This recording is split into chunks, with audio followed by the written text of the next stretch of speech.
8월의 무더위 가운데 주일을 맞아 하나님께 예배로 영광 올려드리는 우리 성도님들에게 우리 하나님의 모든 은혜가, 특별히 무더위에도 시원케 하시는 은혜가 충만하게 임하기를 축복합니다. 이스라엘 역사 가운데 바벨론 포로에서 돌아온 귀한 시대의 이스라엘 역사를 통하여 일하시는 하나님의 은혜를 다루는 성경은 에스라와 느헤미야서입니다. 에스라와 느헤미야서는 히브리 원전 성경과 70인역에서는 한 권으로 되어 있습니다. 그런데 라틴 번역 성경과 또 영어 성경, 우리 성경에서는 에스라와 느헤미야로 각각 나누어서 있습니다.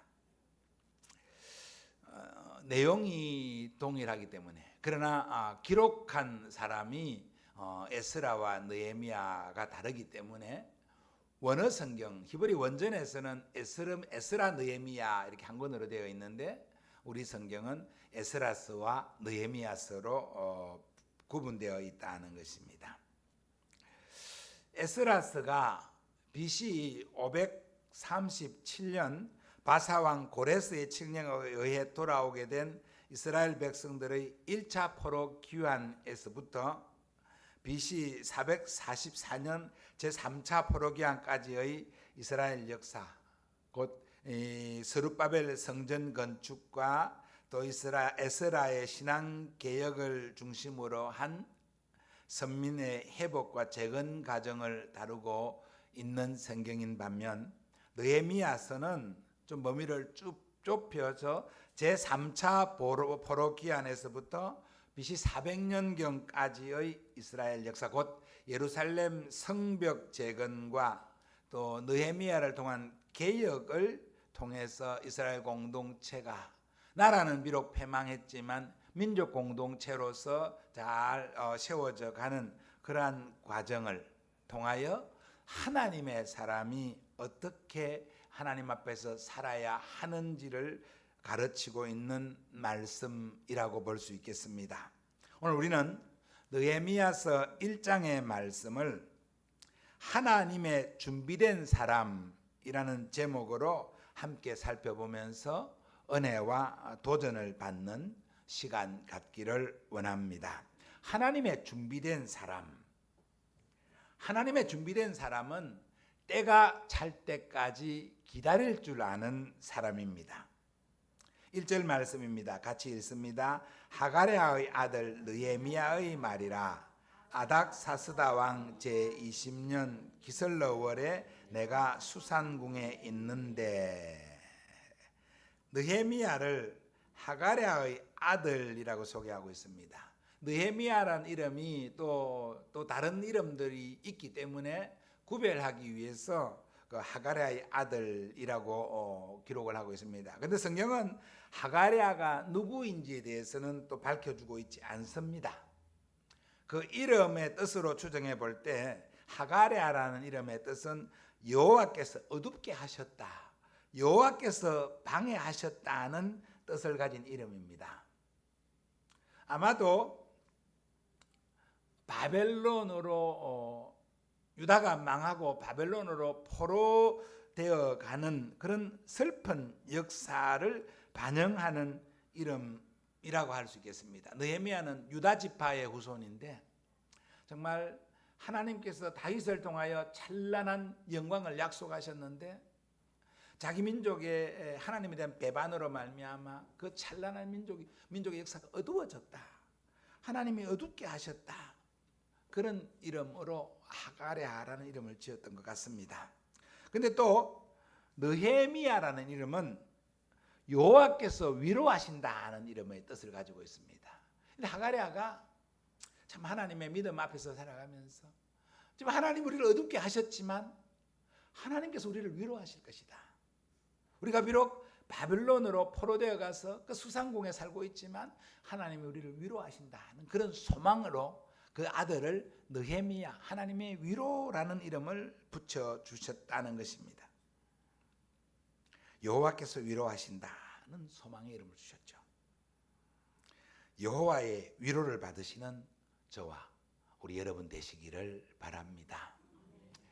참혹한 가운데에서도, 참혹한 역사 가운데에서도 하나님은 자기 백성을 돌보시고 위로하시는 분이십니다. 오늘의 역사가 어렵고 어둡고 암울하다 할지라도, 오늘의 시대가 참 힘겨운 그런 시대라 할지라도 하나님은 자기 백성을 위로하십니다. 이 위로를 받는 우리 모두가 되기를 바랍니다. 여호와의 위로를 바라는 이름인 이 느헤미야는 대단한 애국심과 대단한 신앙심을 가진 사람임을 성경 본문을 보면 쉽게 알 수 있습니다.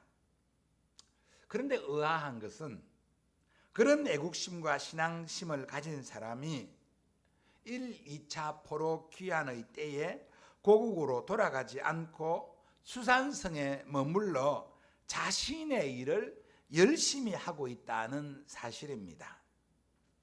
물론 바벨론 포로지에서 예루살렘으로 돌아가는 귀환은 3차례에 걸쳐 있었습니다. 참 하나님의 역사는 참 치밀하십니다. 유다 백성들이 바벨론으로 포로로 붙잡혀 가는 것도 3차에 걸쳐 있습니다. 605년, 595년, 586년 BC 3차에 걸쳐서 이스라엘 백성들이 애굽으로 바벨론으로 포로로 붙잡혀 갔습니다. 그런데 하나님께서는 이스라엘 회복시키실 때도 3차에 걸쳐서 바벨론에서 유다로 돌아오게 하셨습니다.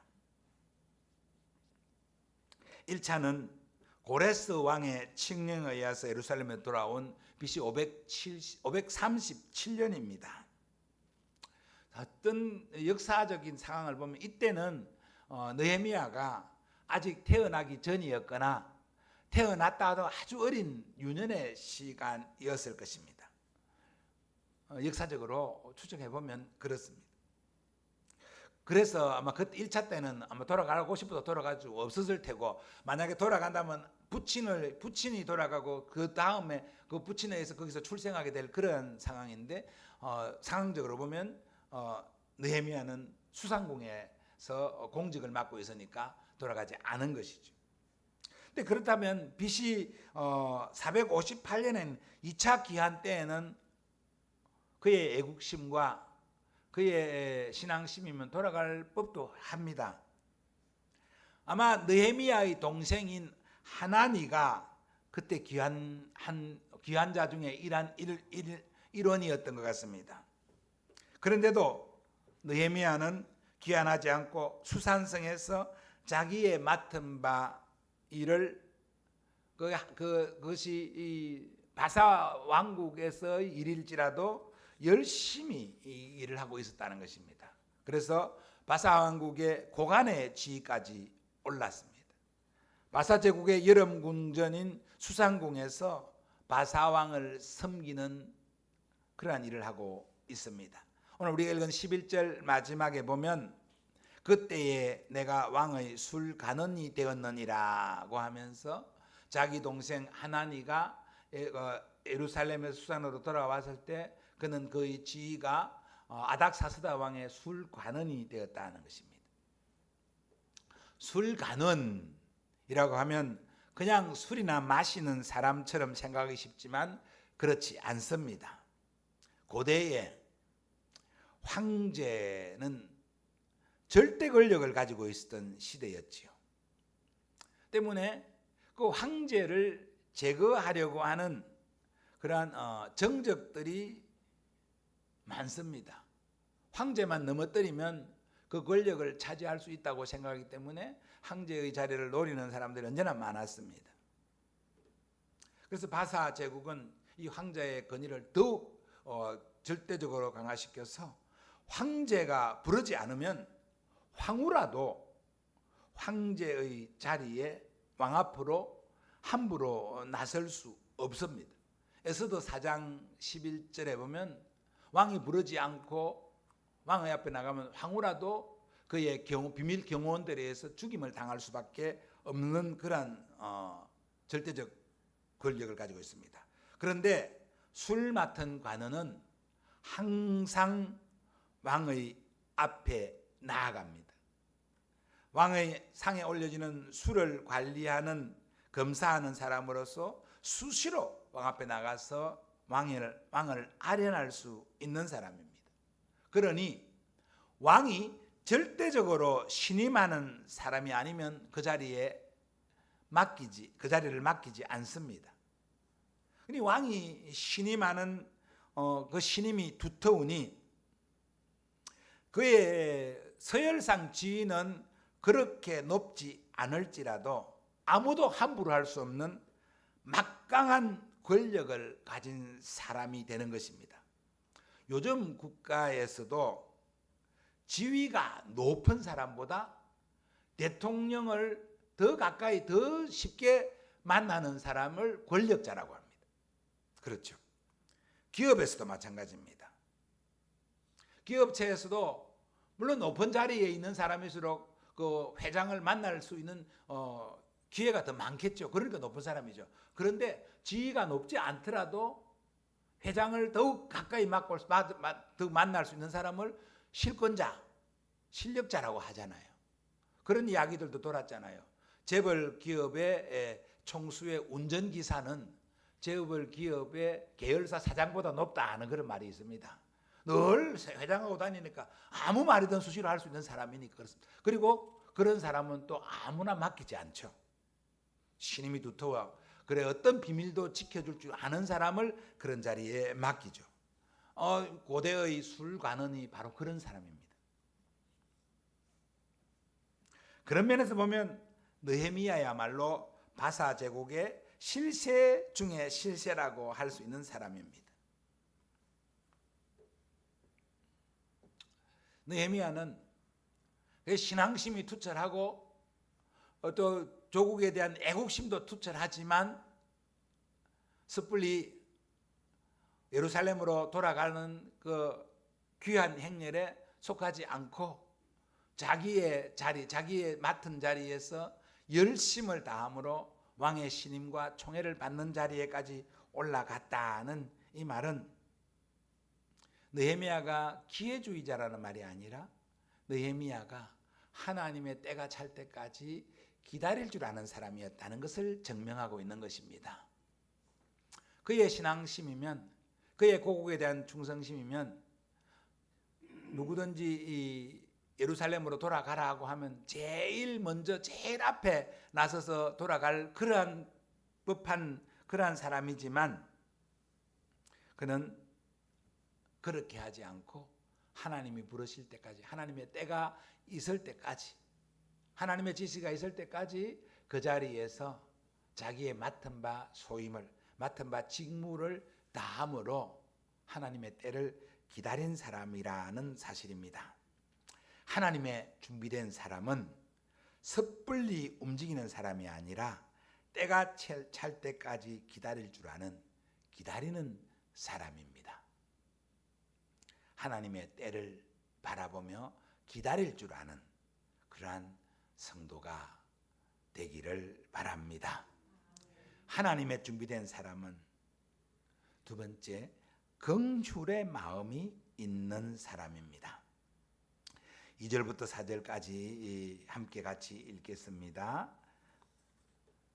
내 형제들 가운데 하나인 하나니가 두어 사람과 함께 유다에서 내게 이르렀기로 내가 그 사로잡힘을 면하고 남아있는 유다와 예루살렘 사람들의 형편을 물은즉 그들이 내게 이르되 사로잡힘을 면하고 남아있는 자들이 그 지방 거기에서 큰 환난을 당하고 능욕을 받으며 예루살렘 성은 허물어지고 성문은 불탔다 하는지라.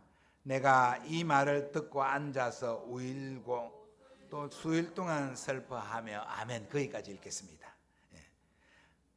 내가 이 말을 듣고 앉아서 울고 수일 동안 슬퍼하며 라고 했습니다. 다른 사람의 아픔을 나의 아픔처럼 느낄 수 있는 애통과 긍휼이 있는 사람이 하나님의 준비된 사람임에 틀림이 없습니다. 주 예수님께서도 애통하는 자와 긍휼히 여기는 자가 복이 있다고 말씀하십니다. 내 형제들 가운데 하나인 하나니가라고 했습니다. 하나니는 느헤미야의 동생, 친동생. 7장 2절에 보면 내 아우 하나니라고 표현하고 있습니다. 그 친동생으로 아마도 2차 귀환 때에 함께 귀환했다가 형인 느헤미야를 만나기 위하여 몇 사람과 함께 수산성으로 돌아온 것입니다.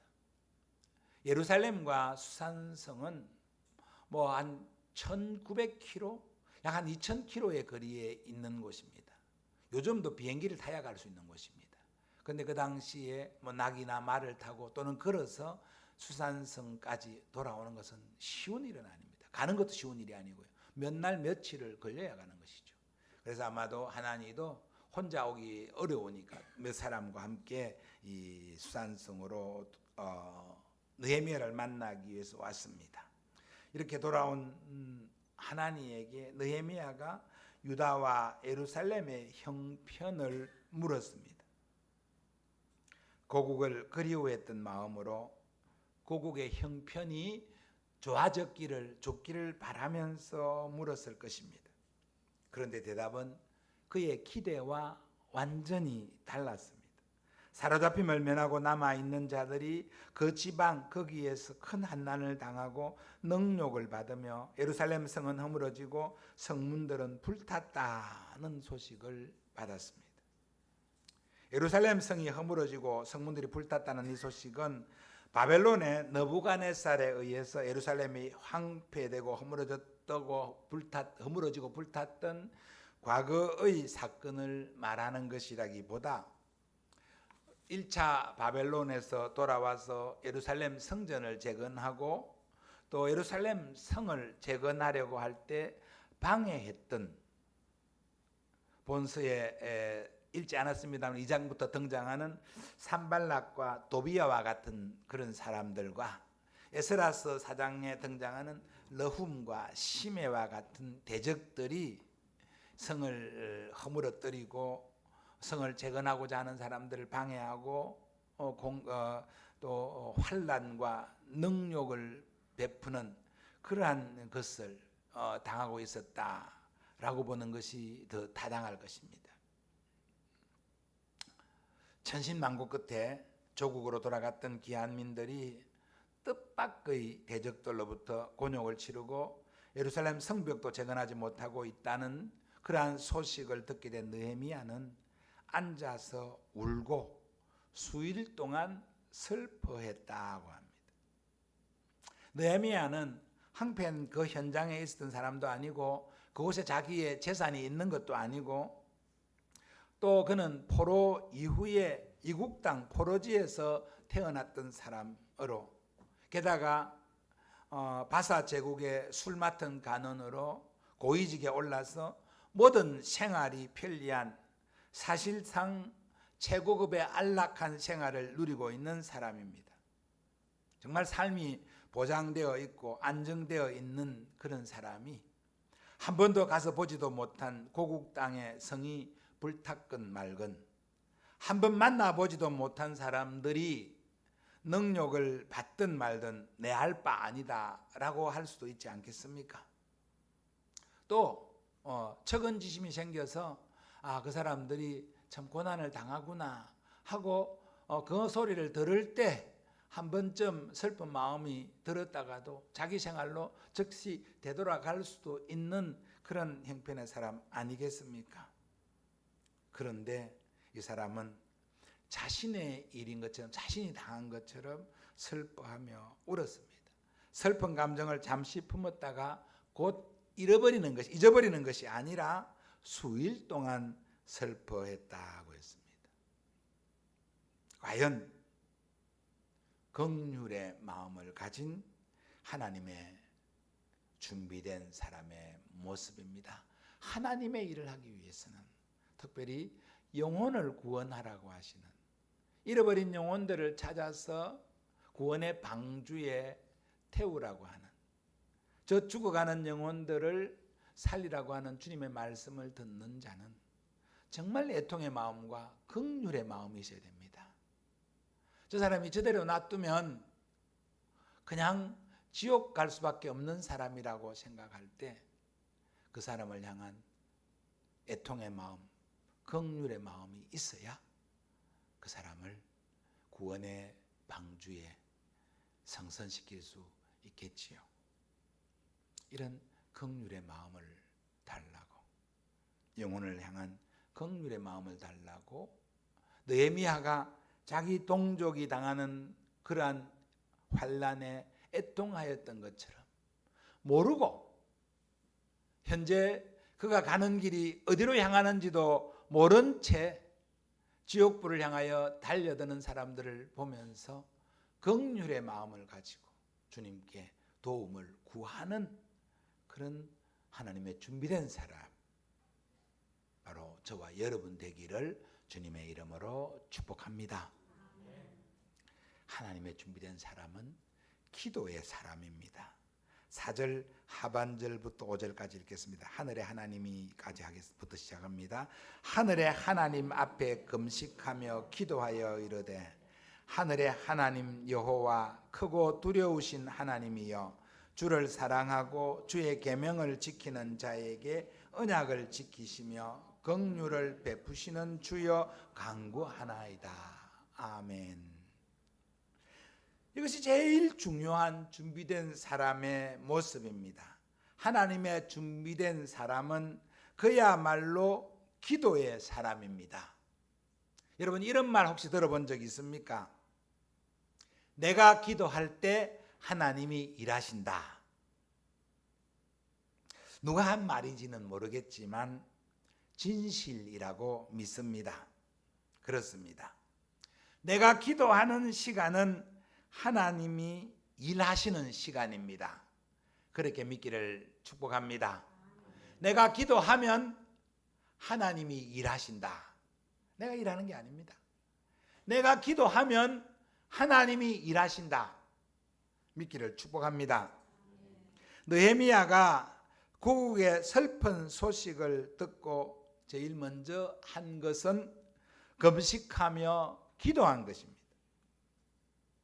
느헤미야의 기도는 우리에게 너희도 이렇게 기도하라는 기도의 모범을 보여주고 있습니다. 느헤미야의 기도를 따라가면서 우리의 기도 생활을 점검해보고 교정하는 은혜를 받는 저와 여러분 되기를 바랍니다. 하늘의 하나님 여호와 크고 두려우신 하나님이여 라고 하면서 하나님의 이름에 존귀와 영광을 올려드립니다. 우리가 개인적으로 기도할 때 하나님의 성호를 생략하고 그냥 아버지, 그냥 주여라고 부르며 기도를 시작할 때가 많습니다. 그 잘못된 것 아닙니다. 하나님을 친밀히, 하나님 우리 아버지시니까 아버지처럼 친밀히 여기고 또 여러 가지 미사여구를 생략하고 그냥 주여라고 하는 이 한마디에 모든 뜻이 함축되어 있기 때문에 아버지, 주여 이렇게 부르고 기도해도 됩니다. 그러나 우리가 하나님 앞에서 기도를 시작할 때 하나님의 이름에 합당한 칭호를 붙이는 것이 좋습니다. 특별히 무엇인가를 간절히 원하고 부탁할 때 그렇게 하는 것이 좋습니다. 왜냐하면요, 우리 하나님이 인격적이시기 때문입니다. 우리 하나님 우리를 인격적으로 대하시는 분이시기 때문에 그렇습니다. 우리가 우리 육신의 부모에게도 뭔가를 부탁할 때 온갖 존칭을 붙이지 않습니까? 사실 눈앞에 대면하고 말할 때는 참 존칭 붙이기가 어렵지만은 정말 지금은 스마트폰이 많아서 멀리 떨어져도 스마트폰으로 다 대화하고 카톡을 하니까 모든 걸 생략하고 원하는 말만 그것도 막 그냥 문법에 안 맞게 써도 다 통용하는 시대입니다만은 조금 저 연배의 중심으로 조금 더 많은 분들 시대에는 학교 다닐 때 이 스마트폰이라는 게 없었잖아요. 그죠? 없었잖아요. 그러면 뭐 합니까? 그럴 때 사실 시골 집은 전화도 잘 없었습니다. 그럼 어떻게 합니까? 이제 집 떠나 객지에서 학교 생활을 하거나 일하는 사람들은 특별히 뭐 객지에 나가서 돈 버는 사람들은 이런 편지 잘 안 쓰죠. 돈 붙이는 사람이니까. 근데 돈을 요청하고 받아야 되는 그 공부하는 사람들은 집에 편지를 쓰죠. FM 장학금 보내달라고. 예?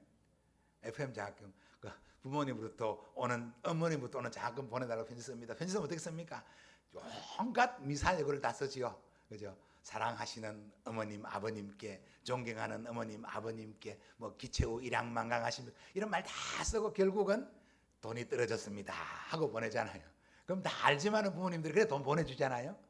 그런 경험들이 아마 있으실 겁니다. 아니면 자녀들로부터 그런 편지를 받았거나, 그때 그냥 느닷없이 전화해갖고 돈 보내주세요 이러면은 보내줘야 되지만 별로 기분이 안 좋아서, 예를 들면 딱 필요한 돈 10만 원만 딱 보내면 딱 10만 원만 보냅니다. 근데 아주 어머니 어떻게 요즘 같이 무더운 날씨에 시원하게 지내시고 또 뭐 이렇게 지가 지 돈 드는 것도 아니면서 이렇게 많이 미사역을 써가 보내면 부모님이 야가 고생한다 생각하고 10만 원 보낼 거 15만 원 보내고 그러잖아요. 동의를 아무도 안 하시는 모양인데 그랬습니다. 그죠? 하나님, 우리 아버지 정말 인격적인 모든 것을 알고 계시는, 우리 부모님들도 그렇잖아요. 야가 돈 떨어질 때 됐다, 야 돈 보내줘야 된다 알고 계시면서 편지 받으면 돈 보내고 하잖아요. 그런 것처럼 우리 아버지 다 알고 계시지만 아버지께 부탁할 때 그냥 아버지 그 주세요 이라는 것보다도 참 은혜로우시고 자비하시고 사랑이 풍부하신, 또 모든 것의 모든 것 대신 땅과 하늘의 주인 대신, 그리고 내 삶의 모든 주인이 되시는 내 아버지시여, 이렇게 하면 제가 하나님 아니지만 하나님 마음이 좀 흡족하실 것 같아요. 안 그렇겠습니까? 인격적으로 그냥 느닷없이 기도하라고 하니까 느닷없이 예배당에 와갖고 하나님 이거 주세요 저거 주세요 예수님을 기도합니다 쑥 가는 것보다 좀 하나님이 베푸신 은혜에 대해서, 하나님 되심에 대해서 좀 몇 가지 단어를 여러 가지 써서 기도하시고, 그리고 내 잘못을 회개하고, 그리고 하나님의 언약을 상기시키며 도와달라고 할 때 하나님이 더 기쁘시게 받고 들으시지 않겠냐 하는 것입니다. 이건 뭐 이것이 하나님의 이름을 그냥 부르는 것보다 하나님의 이름의 영광을 돌리고 불러야 된다, 이것이 진리는 아닐지라도 인격적으로 하나님이 그것을 더 좋아하실 것이라고 저는 생각합니다. 여러분 자유로하십시오. 기도하는 것이 중요하지 그 앞에 뭐 하나님에 대한 존칭을 붙이거나 안 붙이거나 하나님 다 아십니다. 그러나 우리가 인간이기 때문에 하나님 우리 인간적인 대화를 대하실 때 이렇게 하는 것이 훨씬 더 좋겠다고 생각을 하는 것입니다. 주를 사랑하고 주의 계명을 지키는 자에게 언약을 지키시며 긍휼을 베푸시는 주여라고 했습니다. 주를 사랑하고 주의 계명을 지키는 자에게 언약을 지키시며 긍휼을 베푸시는이라고 했습니다. 사실상 이렇게 보면 하나님의 언약과 하나님의 긍휼을 받을 자격이 없지요. 이렇게 보면 이스라엘 민족도 우리도 이 언약의 당사자들로서는 실패자입니다. 그래서 우리는 우리의 구주이신 예수 그리스도의 대속의 은혜가 필요하고 그 은혜 때문에 하나님의 긍휼을 받는 것입니다. 그래서 우리가 하나님 아버지께 모든 문제를 호소하고 간구할 때 그 근거를 어디에 두고 있습니까? 우리의 구세주이신, 우리의 죄와 허물을 십자가에 지신 예수 그리스도 그 이름에 근거를 두고 있는 것입니다. 그래서 우리가 기도할 때 항상 마지막에 그냥 마침으로 예수님의 이름으로 기도합니다가 아니라 항상 우리의 근거는, 우리의 기도의 근거는, 우리 언약의 근거는 바로 예수님에게 있다는 것을 기억하며 기도해야 하는 것입니다. 그럼에도 불구하고 우리가 언약에 실패했지만 예수 그리스도를 의지하고 또 언약을 지키기를, 주님을 사랑하고 하나님의 말씀에 순종하기를 우리의 온 힘을 다 쏟아야 합니다. 우리 실패했으니까 예수님만 바라보고 예수님을 의지하고 뭐 실패한 거 그대로 내버리자, 그런 것은 결코 하나님을 나의 아버지로, 예수 그리스도를 나의 구주로 믿는 사람의 태도가 아니라고 하는 사실 반드시 기억하며, 우리는 부족하고 실패했지만 예수 그리스도를 의지하고 기도하면서 또한 그 예수님의 은혜 안에서 우리의 부족함에도 주의 말씀에 순종하고 지켜가려고 애쓰고 힘쓰는 우리 모두가 되어야 합니다. 느헤미야의 간구는 하나님의 신실한 언약에 의지하여 회개하며 자복하는 기도입니다. 6절 7절입니다. 같은 마음으로 같이 고백하며 기도합니다. 이제 종이 주의 종들인 이스라엘 자손을 위하여 주야로 기도하오며 우리 이스라엘 자손이 주께 범죄한 죄들을 자복하오니 주는 귀를 기울이시며 눈을 여시자 종의 기도를 들으시옵소서. 나와 내 아버지의 집이 범죄하여 주를 향하여 크게 악을 행하여 주께서 주의 종 모세에게 명령하신 계명과 율례와 규례를 지키지 아니하였나이다. 아멘. 예. 언약을 지키는 자에게 긍휼을 베푸시는 주님께 우리가 그 언약과 그 계명을 지키지 못하였음을 회개하며 기도합니다. 이제 종이 주의 종들인 이스라엘 자손을 위하여 주야로 기도하오며 라고 했습니다. 지금 느헤미야가 기도를 하고 있습니다. 느헤미야는 포로기 이후에 바벨론 수산성에서 태어난 사람이라고 했습니다. 먼 타국에서 태어난 사람입니다. 먼저 고국이 무너질 때 그 죄에 동참한 자는 아닙니다. 그 죄악의 현장에 있지 않았습니다. 그러나 그의 기도 속에는 자신의 범죄함을 고국의 조상들의 범죄와 동일시하고 있습니다.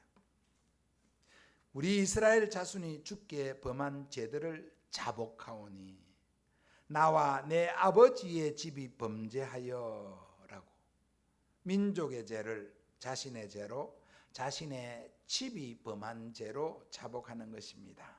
연대의 마음이죠. 동일시하는 마음입니다. 이런 자세로 기도하는 사람이 하나님의 준비된 사람입니다.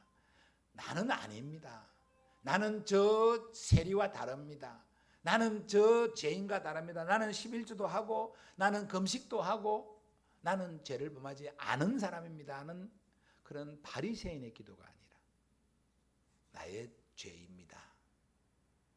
한국 교회가 잘못된 것이, 한국 교회의 지도자들이 잘못된 것이 나의 죄입니다 라고 자복하며 기도하는 이런 모습을 느헤미야는 보여주고 있습니다. 무슨 말입니까? 느헤미야가 그래 했으니까 너희는 알아서 해라는 거 아니라 느헤미야처럼 너희도 기도해야 된다는 것을 하나님이 가르치고 있는 것입니다. 깨닫기를 바랍니다. 계속하여 8절부터 10절입니다. 기도 함께 읽습니다. 옛적에 주께서 주의 종 모세에게 명령하여 이르시되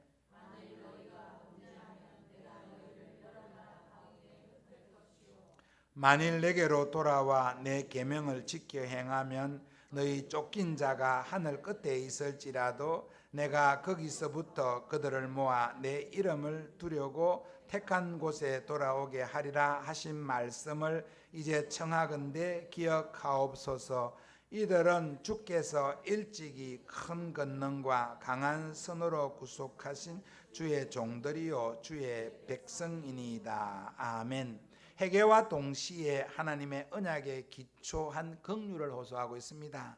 상반부의 8절부의 기도는 아마 솔로몬의 기도를 기억하고 솔로몬에게 하나님이 약속하신 그 언약을 상기시키며 기도하고 있습니다. 솔로몬이 성전을 건축하고 우리가 하나님과 범죄하여 이 성전에 돌아와서 기도하면 하나님이 우리의 죄를 사하여 주옵소서 한 그 기도를 하나님이 받으시고 그리 하겠다고 하신 그 언약의 말씀을 열왕기상에 있는 그 언약의 말씀을 상기하고 있습니다. 하반절은 더 앞서 애굽에서 하나님이 이스라엘 백성을 구출하신 그 구원의 역사를 상기합니다. 먼저 솔로몬에서 더 멀리 모세의 시대까지 하나님의 언약을 기억하며 우리의 회개를 요청하고 있는 것입니다. 하나님, 우리가 잘못한 건 맞습니다. 맞는데요, 하나님 우리 조상들에게 처음 구속하실 때 우리의 무슨 공로가 있어 구속하시고 하나님이 아브라함과 이삭과 야곱의 언약을 기억하고 우리를 구해주지 않았습니까? 우리 조상 솔로몬이 성전을 건축하고 우리가 범죄하여서도 여기 돌아와서 기도하면 용서해 주시겠다고 하시지 않았습니까? 하나님, 그 긍휼을 기억하여 주옵소서. 그 긍휼을 기억하시고 오늘의 우리를 용서하옵소서라고 호소하고 있는 것입니다. 여러분, 우리가 범죄하고 우리가 미련하고 아둔해서 범죄하였을 때 우리도 우리를 구속하신 우리 조상들을 돌보신 하나님의 은혜에 호소하며 기도해야 합니다. 그렇게 기도해야 할 때가 지금 우리의 시대인 줄 믿기를 바랍니다. 이 민족이 정말 암흑한 어둠의 시대, 세상 지구촌에서 참 수혜칠 가치도 없는, 아무도 알아주지 않는 어두운 땅에 하나님께서 기억하시사 선교사님들을 보내서 이 땅에 빛을 주셨고 세계 열강과 어깨를 겨루는 그러한 나라에까지 이르게 하시지 않았습니까? 지금 우리가 범죄하고 잘못하고 있지만 하나님 우리를 용서하시고 우리에게 다시 복음을 향하여 깃발을 세울 수 있는 그런 우리 민족이 되게 해달라고 호소하며 기도하는 저와 여러분 되기를 바랍니다. 11절입니다. 같이 읽습니다. 주여 구하오니 귀를 기울이사 종의 기도와 주의 이름을 경외하기를 기뻐하는 종들의 기도를 들으시고 오늘 종이 형통하여 이 사람 앞에서 은혜를 입게 하옵소서 하였나니 그때에 내가 술간언이 되었느니라. 아멘.